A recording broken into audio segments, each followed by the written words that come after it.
Bonjour, je vais corriger l'exercice 3 du TD16. Donc c'est un grand classique, c'est le cycle de Carnot.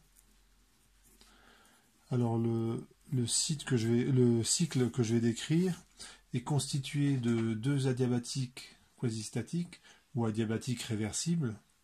On peut montrer que quand c'est adiabatique quasi-statique, c'est réversible, et de deux isothermes réversibles. Donc on peut montrer que ça correspond à un système où les compressions adiabatiques quasi-statiques, on les fait relativement rapidement pour limiter au maximum les transferts thermiques. En fait, idéalement, il n'y en a pas.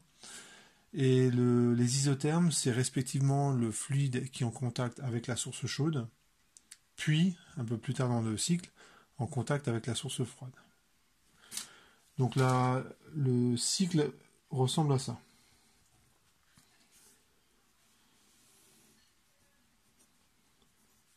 Les adiabatiques, ce que vous devez savoir, c'est qu'elles sont plus pentues que les isothermes. Donc je vais commencer par dessiner une adiabatique qui est relativement pentue, puis une isotherme qui est moins pentue, puis encore une isotherme, et de nouveau une adiabatique. Ça va faire un truc comme ça. Comme le cycle est moteur, je sais qu'il est parcouru dans le sens horaire. Donc là, il faut bien numéroter. Et donc BCDA, la température au point A, c'est 300 Kelvin, donc en fait c'est ce point-là. AB et CD, c'est des isothermes, donc celle-là, c'est la isotherme froide.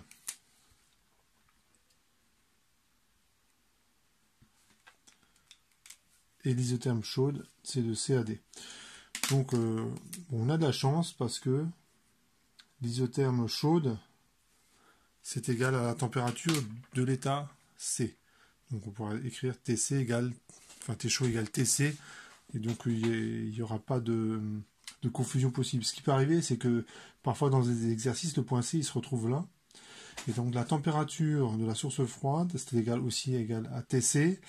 Et parfois il y a une confusion avec le TC, la température de la source chaude. Donc ça, quand ça arrive, c'est l'énoncé qui a un petit défaut, quoi, et c'est un petit piège pour les candidats. Donc voici pour la question 1. Question 2. On vous demande la température T2 de arriver ici, puis la pression arrivée ici. Alors ce que je vais faire, ce que je vais également proposer dans la correction en visioconférence, c'est que je fais un tableau. Donc j'ai pas forcément l'intention de remplir l'intégralité du tableau, mais l'intérêt de faire ça dans des exercices de thermodynamique, c'est qu'au moins quand vous avez trouvé une valeur, elle n'est pas disséminée dans votre copie. Un exercice de thermo, ça peut être assez long, pas forcément difficile, mais assez long. Hein, vous avez la transformation qui mène de tel état, puis tel état, puis tel état, tel état. Et vous avez des valeurs dans tous les sens. Et au bout d'un moment, on s'y perd un peu. Et donc, l'intérêt de faire ça, c'est qu'au moins, quand vous avez une valeur, elle est toujours au même endroit. Donc là, j'ai 300 Kelvin. La température au point B, c'est 300 Kelvin aussi, puisque c'est une isotherme. La pression au point A, c'est 1 bar. La pression au point B, c'est 3 bars. Et là, c'est 9 bars. On prend 1 kg de gaz. Alors, dans les questions qui suivent, on ne vous demande pas le volume. Alors, je vais quand même vous montrer comment on pourrait le trouver. Pour trouver le volume au point A, on écrirait que VA, ça vaut NR TA sur PA. Et comme on a 1 kg, le nombre de moles, c'est 1 kg divisé par la masse molaire qu'il ne faut pas oublier de mettre en kilogrammes par mol. Et donc on pourrait trouver VA. Ça c'est pour trouver VA. Je m'arrête là parce que c'était pas demandé. Alors, on vous demande la température au point C. Alors ce que je vais utiliser, c'est qu'entre B et C, j'ai une adiabatique réversible. Pour appliquer la loi de Laplace.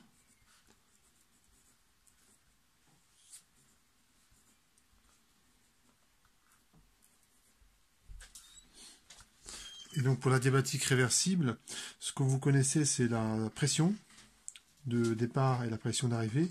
Vous connaissez la température de départ et vous ne connaissez pas la température d'arrivée. Donc vous êtes obligé d'une certaine façon, hein, enfin non, oui, vous êtes obligé, vous n'avez pas le choix, d'utiliser la loi de Laplace avec les variables t et p. Donc c'est t gamma, p1 moins gamma, qui est égal à une constante. Et bien je l'applique. Ça donne TB exposant gamma, PB 1 moins gamma, CTC gamma, P2C 1 moins gamma. J'isole T2C, donc ça fait T2B, P2B sur P2C, 1 moins gamma, sur gamma. Et on trouve 410,6 Kelvin. Bon, je vais écrire 410,6 Kelvin, mais sachant que il y a au moins un chiffre significatif de trop. Je devrais plutôt mettre 411 degrés, donc je laisse un chiffre significatif de plus. C'est pour éviter qu'il y ait trop d'erreurs d'arrondi. On vous demande ensuite, donc là j'ai la température, et on vous demande la pression au point D. Alors du coup, comme c'est une isotherme, je connais la température au point D. Pour avoir la pression en ce point-là, eh bien, de C à D, comme c'est une isotherme, ce que je pourrais utiliser, c'est utiliser PV égale nRT. Hein, puisque c'est un système fermé, que le nombre de moles ne change pas tout au long du cycle, et ben je sais que P de D fois V de D sur T de D, c'est égal à P de C, V de C sur T de C, donc normalement, ou est égal à P de A, V de A sur T de A, et V de A, on sait le calculer. On peut s'en tirer comme ça. On peut s'en tirer comme ça pour en déduire Est-ce qu'on va vraiment y arriver? Non, on va pas y arriver. Non, j'ai des bêtises. Si vous utilisez la loi des gaz parfaits, vous n'y arriverez pas. Vous n'y arriverez pas. C'est pas possible, donc j'ai dit une bêtise. Vous êtes obligé, et puis c'était évident en fait, on est obligé d'utiliser le fait qu'on a une adiabatique réversible de là à là. Ça veut dire que pour avoir une information sur ce point-là, il ne faut pas faire A, B, puis C, puis arriver à D. Non, il faut parcourir le cycle à l'envers, on part de A et on va vers D. Et comme c'est une adiabatique quasi-statique, eh ben, on utilise la loi de Laplace. Donc entre D et A, on utilise la loi de Laplace, toujours avec P et T. Donc T gamma, P1 moins gamma égale constante. Ça donne T de D exposant gamma, P de D 1 moins gamma égale T de C, P de C 1 moins gamma. Et donc ça donne la pression en D, c'est la pression en C, T de C sur T de D, gamma sur 1 moins gamma. Alors je me suis rendu compte que j'avais fait une petite erreur, puisque c'est entre DA qu'on a la diabatique quasi-statique, la loi de Laplace c'est entre D et A. Donc c'était pas, j'avais mis autre chose. Donc c'est TD gamma PD 1 moins gamma, TA gamma PA 1 moins gamma, et ça donne ça, et on trouve 3 barres. Donc je complète mon tableau, hein. Donc dès que j'ai une valeur, hop, je complète le tableau. Donc ça permet aussi de, même pour le correcteur, c'est bien, hein, parce que du coup il peut vérifier en un coup d'œil si vous avez bon ou pas. Donc j'ai fait la question 3.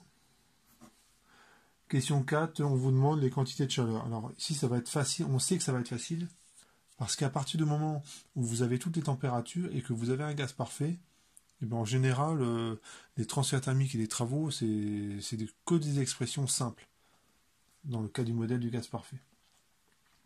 Et on vous demande le transfert thermique pour toutes les transformations, de A à B, de BAC, de CAD et de DAA. Donc il y a des transformations où c'est évident. C'est lorsque je vais de BAC, ça vaut 0, et lorsque je vais de DA, ça vaut 0, parce que c'est des adiabatiques. Bon, en plus, c'est des adiabatiques réversibles, mais bon, c'est des adiabatiques. Et le transfert thermique sur chacune des isothermes, ça vaut moins le travail, et ça vaut donc NR T froid logarithme de VB sur VA. Et ici, ça fait NR T chaud logarithme de V2D sur V2A. Donc, alors je vérifie que je n'ai pas fait de bêtises. Alors, je vais, plutôt que d'écrire VB sur VA, ça vaut aussi NR TF logarithme de PA sur PB. Donc, j'ai simplement utilisé le fait que c'est une isotherme. Et quand vous avez dit ça, et que c'est un gaz parfait, vous avez PAVA égale PBVB. Donc VB sur VA, c'est égal à PA sur PB. Alors je préfère utiliser PA et PB, il suffit de... Pourquoi? Parce que en fait je ne connais pas les volumes, mais je connais les pressions. Donc ça, la transformation, elle est immédiate. Hein. Vous le faites à tout moment. Voilà.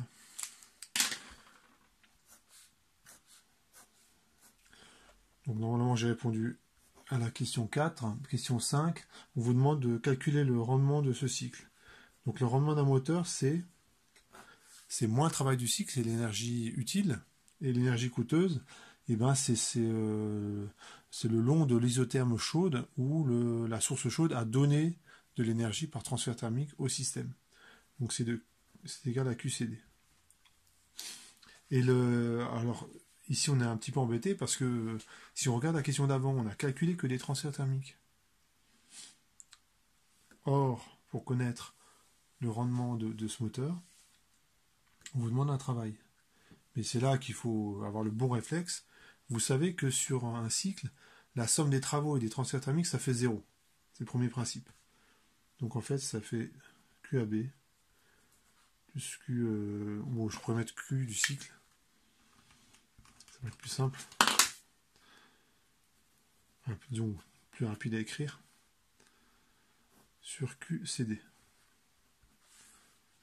Pourquoi? Parce que delta U sur un cycle, c'est égal à 0. U est une fonction d'état.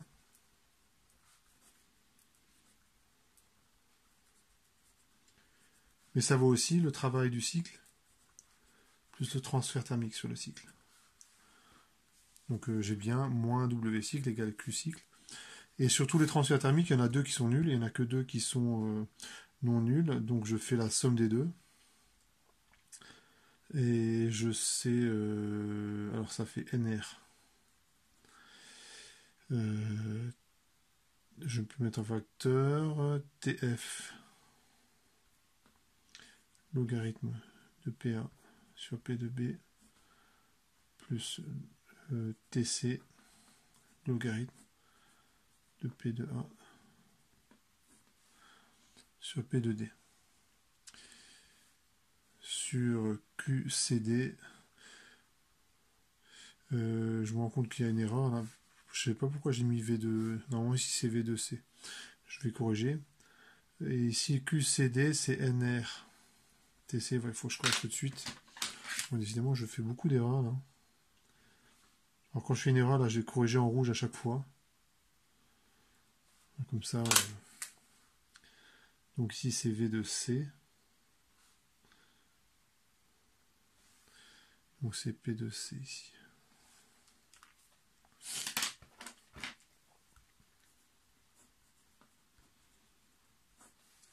Et quand vous faites l'application numérique, PA sur PB, ça fait 1 tiers.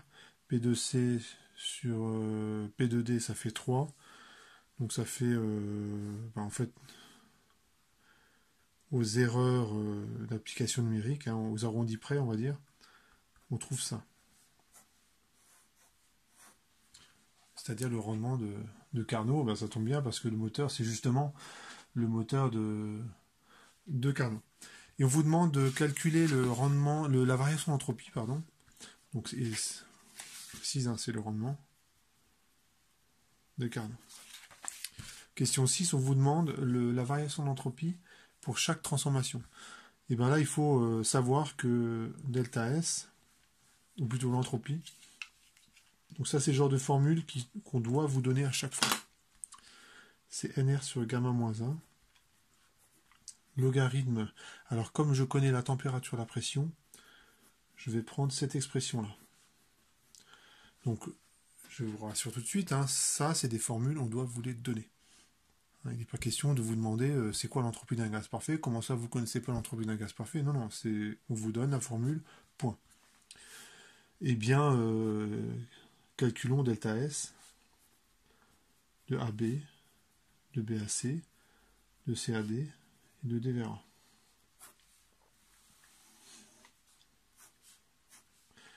Alors pour les adiabatiques réversibles, ça va être vite vu. Les adiabatiques réversibles, comme T gamma, P1 gamma est constant, on l'a utilisé, on va trouver 0. Donc ici ça fait 0 et 0. Et sur les isothermes, delta S, donc je fais le calcul ici, delta S de 1 vers B, donc c'est NR sur gamma moins 1, logarithme. Alors quand je fais la différence, la constante s'en va, et je vais trouver TB exposant gamma, P de B 1 moins gamma, T de 1 gamma, P1 moins gamma. Ici, ça se simplifie puisque les températures sont les mêmes. Le 1 moins gamma qui en exposant, il passe devant. Il se simplifie avec ce gamma moins 1, il reste un signe moins. Ça fait moins NR, logarithme de PB sur PA. Donc ça fait NR, logarithme de PA sur PB. Alors ici, j'ai inversé le numérateur et le dénominateur, et donc le moins devient plus. Et vous avez le même genre de calcul de CAD. Bon, là, je vais...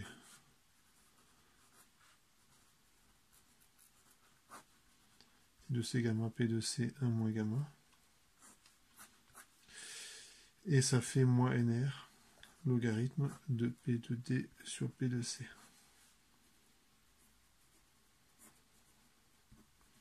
Encore une fois, je change le signe et j'inverse le numérateur et le dénominateur. Et voilà, ça répond à la question 6. Donc c'est une question facile, la question 6, à partir du moment où on vous donne l'expression de l'entropie. Voilà pour cet exercice.